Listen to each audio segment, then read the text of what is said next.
ಇನ್ನು rowdy sheeter ಬಿಕ್ಲು ಶಿವನ ಕೊಲೆ ಕೇಸ್ಗೆ ಸಂಬಂಧಪಟ್ಟಂತೆ ಶಾಸಕ ಭೈರತಿ ಬಸವರಾಜ್ ಅವರ ಭವಿಷ್ಯ ಏನಾಗುತ್ತೆ ಅನ್ನೋದು ಪ್ರಶ್ನೆ. ಇವತ್ತೇ ಜಾಮೀನು ಕೋರಿ ಸಲ್ಲಿಕೆ ಮಾಡಿರುವ ಅರ್ಜಿಯ ವಿಚಾರಣೆ ಆಗಲಿದ್ದು ಏನಾಗಬಹುದು? ಶಾಸಕರ ಭವಿಷ್ಯ ಬಂಧನ ಆಗ್ತಾರಾ ಅಥವಾ ಜಾಮೀನು ಸಿಗುತ್ತಾ?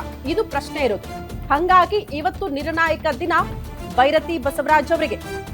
ಇವತ್ತು ಭೈರತಿ ಬಸವರಾಜ್ ನಿರೀಕ್ಷಣಾ ಜಾಮೀನು ಅರ್ಜಿಯ ವಿಚಾರಣೆ ಕೋರ್ಟಲ್ಲಿ ಆಗಲಿದ್ದು, ಒಂದು ಕಡೆ ಶಾಸಕ ಭೈರತಿ ಬಸವರಾಜ್ಗಾಗಿ ಅಧಿಕಾರಿಗಳ ಹುಡುಕಾಟ ಆಗ್ತಾ ಇದೆ, ಮತ್ತೊಂದು ಕಡೆ 18 ಆರೋಪಿಗಳ ವಿರುದ್ಧ ಕೂಡ ಚಾರ್ಜ್ ಶೀಟ್ ಅನ್ನ ತಯಾರಿಸಿದ್ದಾರೆ ಪೊಲೀಸರು.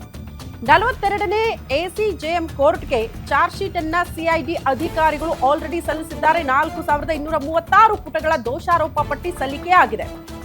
ಭೈರತಿ ಬಸವರಾಜ್ ಹೊರತುಪಡಿಸಿ 18 ಆರೋಪಿಗಳ ವಿರುದ್ಧ ಆಲ್ರೆಡಿ ಸಿಐಡಿ ಅಧಿಕಾರಿಗಳು ಚಾರ್ಜ್ ಶೀಟ್ ಸಲ್ಲಿಕೆ ಮಾಡಿದ್ದು, 5ನೇ ಆರೋಪಿ ಭೈರತಿ ಬಸವರಾಜ್ ವಿರುದ್ಧ ಸದ್ಯಕ್ಕೆ ಚಾರ್ಜ್ ಶೀಟ್ ಸಲ್ಲಿಕೆ ಆಗಿಲ್ಲ. ಕಾರಣ ಅವರ ಬಂಧನ ಇನ್ನೂ ತನಕ ಆಗಿಲ್ಲ, ವಿಚಾರಣೆ ಆಗಿಲ್ಲ, ಪ್ರಕ್ರಿಯೆಗಳು ಕಂಪ್ಲೀಟ್ ಆಗಿಲ್ಲ ಅನ್ನೋ ಕಾರಣಕ್ಕೆ ಅವರ ವಿರುದ್ಧ ಮಾತ್ರ ಈಗ ಚಾರ್ಜ್ ಶೀಟ್ ಇನ್ನೂ ತನಕ ಸಲ್ಲಿಕೆ ಆಗಲಿಲ್ಲ.